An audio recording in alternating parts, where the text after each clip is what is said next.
It's very interesting that we're standing here again about 4 years later. We started a program about 4 years ago to promote the treatment of cerebral aneurysms in Nigeria. Cerebral aneurysms are basically abnormal outpouchings in the brain, which is, for most people, you don't even know they're there. Most people present with cerebral aneurysms when they rupture, meaning it's basically leaking blood into the head. And in that case, most people typically would say, I have the worst headache of my life. Unfortunately, it's not something we typically screen for, so when it happens, a person just goes into a very bad state. Some people could go into a comatose state, and you could even die. In Nigeria today, the only treatment available for cerebral aneurysms is surgery. But all over the Western world, the modern treatment for cerebral aneurysms is mostly doing something called endovascular treatment, which is endovascular coiling. And typically with endovascular coiling, we don't basically make any cutting in the brain. We essentially go through a tiny hole in the wrist or a tiny hole in the groin to find a way to use a catheter and x-rays to find a way into those blood vessels that are abnormal in the brain to put coils in them. And we started this project in 2019 to basically transfer skills and develop a program to treat cerebral aneurysms in Nigeria, but the COVID program came at that time and basically stopped everything. We revived that program over the last 3 months, and especially with the work of our foundation, the Kolawole Interventional Radiology Foundation. We brought Dr. Kunle back from London, and is committed to volunteering his time with us now to treat as many patients as possible on each trip, together with another doctor, Dr. Roger Barranco from Dubai, and we formed this team to basically promote the treatment of cerebral aneurysms in Nigeria. So I've been a consultant. I normally work in London for about 8 years now, and as we were just saying, we came up with this idea of transferring the skills that we have to Nigeria effectively, and with Dr. Ninalowo here, who's very experienced body interventionist, it's just a matter of upping those skills, if you like, to get him doing neurointervention. So the idea really is to transfer the skills as safely and effectively as we can over the coming months or years, and so develop a program locally here. Over the last few months now, we've treated 2 patients. We're starting our program today to treat a few more patients with cerebral aneurysms.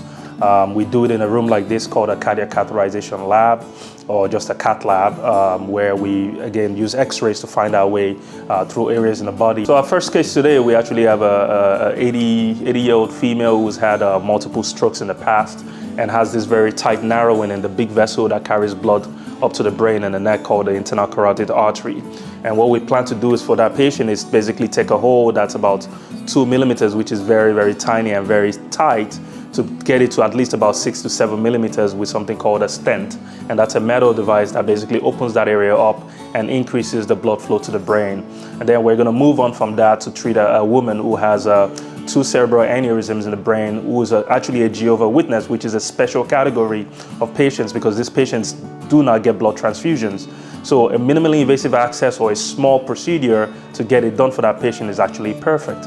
So what we do for this case is, as I said, this is a patient who has 2 aneurysms, one in the anterior communicating artery area and one on the side of the brain called the middle cerebral artery, and we plan to address both lesions today.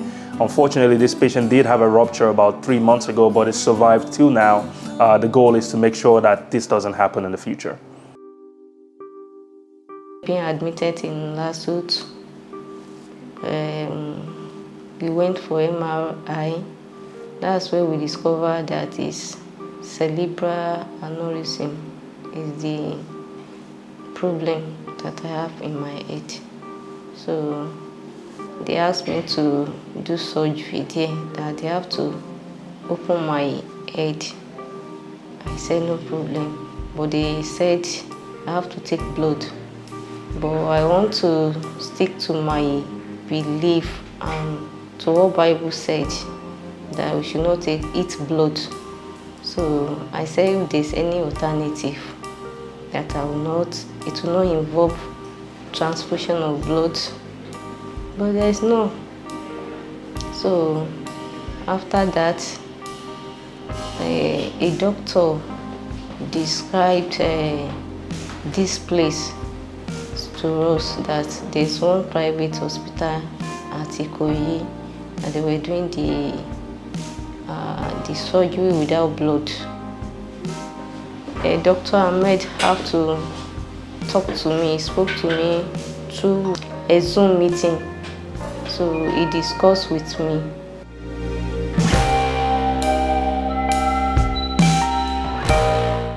All right, so you can see that it takes kind of a village to do these neuro cases. We've been preparing for this for a while. You can see in this room, there's probably about 10 people in order to take care of this one patient. And we've been preparing all these small catheters and wires in order to make sure that we're safe during this case. So we're about to get started shortly.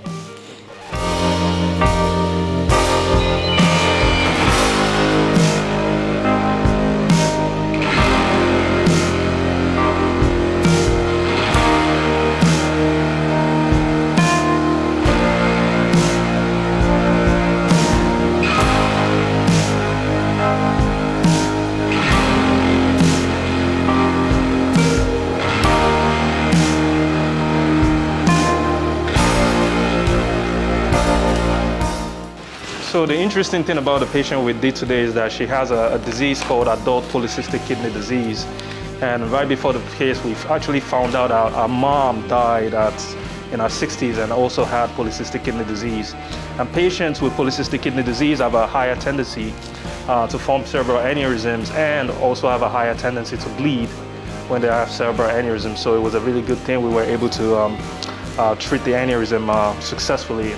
I don't think I will survive this, because people did well. In fact, I don't know what to qualify the great job you have done.